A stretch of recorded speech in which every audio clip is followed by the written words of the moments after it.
Hello friends, स्वागत है आपका। आज हम तरल गतिकी के बारे में पढ़ेंगे। इससे पहले के वीडियो जो भी थे वो तरल यांत्रिकी के बारे में थे। इस वीडियो में हम फ्लूइड डायनामिक्स मतलब तरल जो होता है किस प्रकार से गतियां दर्शाता है और उसके साथ और भी डेफिनेशन जो इंपॉर्टेंट होती है उसके बारे में पढ़ेंगे। गतिकी मतलब तरल किन तीन प्रकार की गतियां दर्शाता है और किस प्रकार की गति करता है। तो इसके बारे में सबसे पहले हमें जानना पड़ेगा कि तरल का प्रवाह किस किस प्रकार से होता है, क्योंकि प्रवाह से ही उसकी गति का पता चलता है। तो यहाँ पे तरल के जो मुख्यतः प्रकार होते हैं वो दो होते हैं, वो दोनों के बारे में आपने सुना होगा, लेकिन हम इसको आप समझेंगे। अब यहाँ पे देखना क्या होता है, तरल जो होता है वो दो प्रकार से मुख्यतः प्रवाहित होता है और दोनों में से जो पहला प्रवाह होता है वो होता है धारा रेखीय प्रवाह, जिसको हम स्ट्रीमलाइन फ्लो कहते हैं। अब इस प्रकार के जो प्रवाह होता है उसके अंदर क्या होता है कि जब भी तरल किसी पथ पर गति करता है तो पटलीय प्रवाह होता है, वो मतलब एक के ऊपर एक परत के रूप में बहता है और इसके अंदर जो प्रत्येक कण बह रहा होता है उस का जो वेग होता है उसके बाद में आने वाला जो पदार्थ होता है, जो कण होता है, वो भी उसी वेग से उसी पथ पर उसी तरीके से प्रवाहित होता है। कहने का मतलब ये हुआ कि इस प्रकार के प्रवाह में गति करने वाले प्रत्येक कण अपने पहले प्रवाहित कण के मार्ग का अनुसरण ही करते हैं और यह प्रकार जो होता है यह प्रवाह लेमिनार प्रवाह भी कहलाता है। लेमिनार प्रवाह, स्ट्रीमलाइन फ्लो या जिसको हम धारा रेखीय प्रवाह कहते हैं उसको कहते हैं। तो पहला प्रवाह क्या हुआ, पहला प्रकार हो गया यहाँ पे धारा रेखीय प्रवाह स्ट्रीमलाइन फ्लो, जिसके अंदर प्रत्येक कण अपने से पहले गुजर चुके कण का ही अनुसरण करता है, इधर उधर गति नहीं करता है।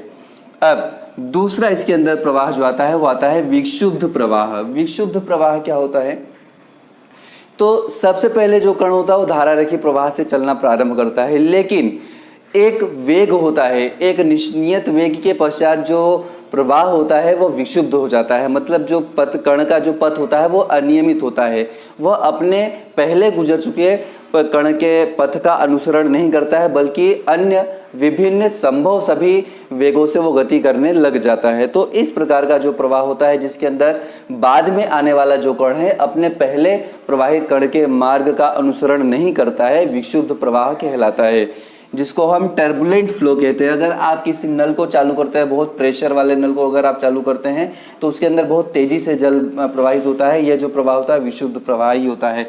या फिर पहाड़ों पर जो नदियाँ तेजी से गति करते हुए पत्थरों से टकराकर आगे बढ़ती हैं, उनके अंदर जो जल का प्रवाह होता है वह विक्षुब्ध प्रवाह के अंदर ही गिना जाता है। तो इस प्रकार के प्रवाह में कण अपने पहले कण के पथ पर प्रवाहित नहीं होता है।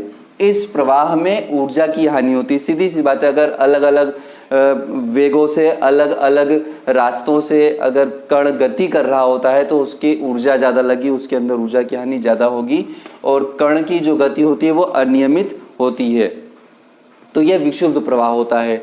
अब धारा रेखीय प्रवाह और विक्षुब्ध प्रवाह के बीच में एक जो डिफरेंस होता है वो ये होता है कि जो कण का पथ होता है पहले तो धारा रेखीय होता है और उसके बाद में विक्षुब्ध हो जाता है। तो वो कौन सा वेग होता है जिसके पश्चात धारा रेखीय प्रवाह विक्षुब्ध प्रवाह में बदल जाता है। यह बहुत जरूरी हो, क्योंकि वह वेग प्राप्त करने के बाद ही जो कण होता है वह विक्षुब्ध प्रवाह में प्रवाहित होगा। तो उसको हम बोलते हैं क्रांतिक वेग, क्रिटिकल वेलोसिटी। तो वह नियत वेग जिसके पश्चात कण अपने धारा रेखीय मार्ग के भटक कर जिसको हम विक्षुब्ध प्रवाह कहते हैं उसके अंदर प्रवर्तित हो जाता है। तो वह नियत वेग जिसके पश्चात धारा रेखीय प्रवाह विक्षुब्ध प्रवाह में बदल जाता है क्रांतिक वेग कहलाता है। और जो क्रांतिक वेग होता है उसकी एक जो सूत्र होता है, एक जो फॉर्मूला होता है वो यहाँ पे लिखा हुआ है, Vc = R eta upon rho d। अब यहाँ पे देखने वाली चीज ये है कि ये सारी क्वांटिटी से क्या, तो यहाँ पे R जो होता है ये है तो है रेनॉल्ड नंबर, और रेनॉल्ड नंबर किस चीज में किस बातों पर डिपेंड करता है वो हम बाद में पढ़ने वाले हैं। तो ये रेनॉल्ड नंबर हो गया। ये ईटा जो हो गया ये श्यानता है, विस्कोसिटी, द्रव की विस्कोसिटी। जैसे जल होता है और ग्लिसरीन होता है, ग्लिसरीन की विस्कोसिटी ज्यादा है, श्यानता ज्यादा है।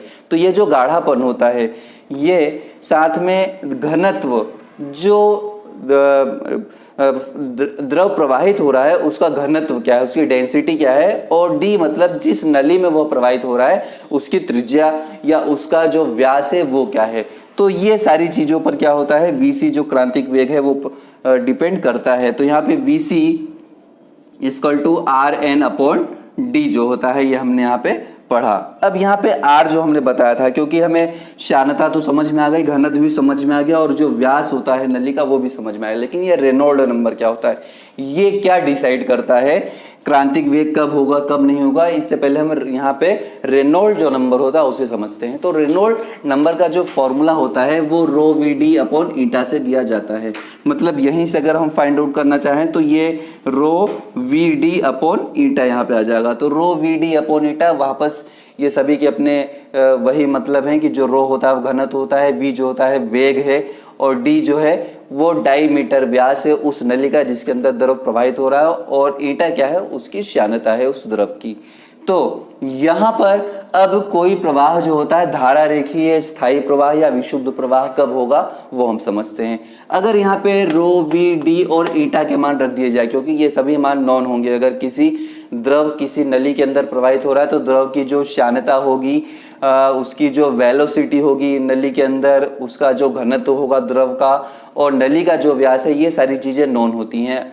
अब कोई सा भी द्रव किसी भी नली में प्रवाहित हो रहा है, अगर ये सारी राशियां हमें मालूम है तो R की वैल्यू हमें मालूम पड़ जाती है। यहाँ पे देखने वाली बात है जो आपके एग्जाम में पूछी जाती है, वो देखिए कि ये जो चीजें मैं आपको यहाँ पे बता रहा हूँ ये आपको अच्छे से मालूम होनी चाहिए। ये अगर आपको अच्छे से मालूम है तो एग्जाम के अंदर जो क्वेश्चन पूछा जाएगा उसका आप अच्छे से आंसर दे देंगे। तो अगर ये सारी वैल्यू पुटअप करने पे R की वैल्यू 2 × 10³ या 1000 से 2000 के बीच में है, तो हम कह सकते हैं कि वह जो प्रवाह होगा धारा रेखीय प्रवाह होगा। मतलब 2000 से नीचे अगर होता है तो धारा रेखीय प्रवाह होता है, 2000 से अगर ऊपर होगा और 3000 से अगर नीचे होता है R का मान, रेनॉल्ड नंबर का मान जो होता है, अगर इन 2000 और 3000 के मानों के बीच में रहता है, 1500 के या 2500 के आसपास, 2500 के आसपास अगर रहता है, तो हम कह सकते हैं कि वह एक स्थायी प्रवाह होगा। जो जल होगा या जो तरल होगा वह एक नियत वेग से गति करता रहेगा, उसका एक स्थायी निश्चित प्रवाह होगा। लेकिन अगर यहाँ पे R की वैल्यू 3000 से ज्यादा हो जाती है तो इस प्रकार का जो वेग होगा, जो तरल का प्रवाह होगा, उसे हम क्या बोलेंगे, वह विक्षुब्ध प्रवाह में परिवर्तित हो चुका है। तो यहाँ पर जो क्रांतिक वेग होता है वो यहाँ 2000 से 3000 के बीच में ही होता है, और 3000 से जैसे ही ज़्यादा होता है वैसे ही वो विशुद्ध प्रवाह में बदल जाता है। तो ये रेनॉल्ड नंबर जो होता है ये बहुत ही एक इम्पोर्टेंट फैक्टर होता है फाइंड आउट करने के लिए कि जो प्रवाह होता है वो क्या होता है। आपको डायरेक्ट रेनॉल्ड नंबर दे दिया जाएगा और पूछा जाएगा कि यह किस प्रकार का प्रवाह हो सकता है, तो आपको ये रेनॉल्ड नंबर आपको अच्छे से याद होने चाहिए। इसके बाद जो एक इम्पोर्टेंट इक्वेशन आती है, इक्वेशन ऑफ कंटिन्यूटी, जिसको हम सांतत्य समीकरण कहते हैं, वो यहाँ पे देखते हैं। तो सांतत्य समीकरण क्या होती है, तो इसके लिए सबसे पहले हमने अनियमित आकार की या वेरिएबल जो उसकी अपन डायमीटर कहते हैं कि एक नली लेते हैं जिसका एक व्यास बहुत ज़्यादा है और दूसरा व्यास कम है। लेकिन हम देखते हैं कि जब भी इस प्रकार की नली के अंदर द्रव प्रवाहित होता है, आपने देखा होगा कि अगर बड़ी नली से हम किसी कनेक्टर से छोटी नली को कनेक्ट कर देते हैं तो छोटी नली के अंदर प्रेशर ज़्यादा हो जाता है। तो होता यूँ है कि जितना पहली नली के अंदर द्रव इंटर हो रहा होगा एकांक समय में, उतनी उधर से पानी निकलना जरूरी है, वरना वो नली फट सकती है। तो यहाँ पर हमने क्या किया कि एक अधिक व्यास वाली एक नली ले ली और दूसरी तरफ यहाँ पे हमने कम व्यास की एक नली ले ली। तो यहाँ पे प्रति सेकंड m1 द्रव्यमान का जो द्रव है वो v1 वेलोसिटी से इंटर कर रहा है, और दूसरे सिरे पर वही उतना ही द्रव m2 द्रव्यमान का द्रव v2 वेग से निकल रहा है। तो यहाँ पर ये देखने की या समझने की बात ये है कि जब यहाँ पे द्रव्यमान ज़्यादा होता है, क्योंकि यहाँ पे द्रव्यमान हम देखते हैं नली का व्यास ज़्यादा है, तो द्रव्यमान यहाँ पे ज़्यादा होगा तो द्रव का जो वेग होता है वो कम होता है। लेकिन हम जानते हैं पतली नली के सिरे पर वेग ज़्यादा होता है, वेग ज़्यादा होता है लेकिन द्रव्यमान कम होता है, क्योंकि नली का मुंह जो होता है वो छोटा होता है। तो जो द्रव्यमान होता है, जल का जो आयतन होता है एकांक समय जो प्रवेश कर रहा है एक नली के एक सिरे से दूसरे सिरे पर, उतना निकल नहीं पाता है।